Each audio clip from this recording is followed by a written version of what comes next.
Hey, this is Chris from Rekkid Talk with another episode of You Need That Rekkid. So this week, I think you need a jazz harp record in your life. And you might be sitting there no, I don't really think I do. Well, I kind of thought the same thing when Vinyl Me Please announced as part of their classics series a few months ago, they were going to release the album The Rubaiyat of Dorothy Ashby. And so Dorothy Ashby, she's from Detroit, born in 1932, passed away of cancer in 1986. She was known mainly in probably the late 50s through early 70s of performing jazz harp. Um, and so um, this is an album that Vinyl Me Please reissued from 1970. So she was on the Cadets label. It is classic black. The classics series is where Vinyl Me Please does do um, black rather than various colors.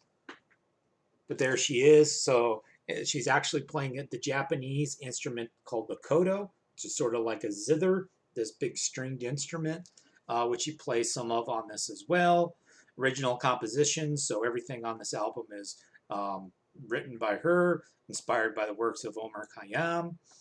Arranged and conducted Richard Evans, did the orchestra, various other players. So she's doing harp, koto, and vocals.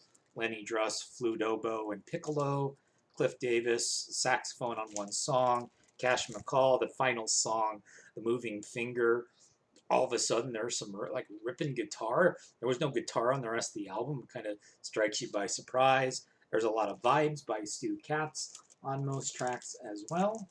Um, and again, the orchestra arranged and conducted by Richard Evans, who gives it a lot. You get kind of that soulful sound to it.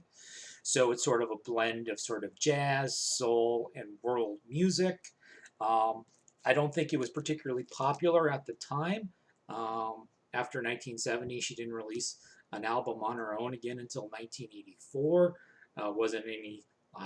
I'm not a big expert in jazz, but I'd never heard of this until Vinyl Me Please released it. Um, but um, it is really cool sounding. Just sit back. She'll sing on a few songs. She plays the harp. She plays the koto. You've got some good vibe work. That guitar just comes in on the last song. You're not really expecting it, but there it is. So, the Rubaiyat of Dorothy Ashby. This might be one to look into.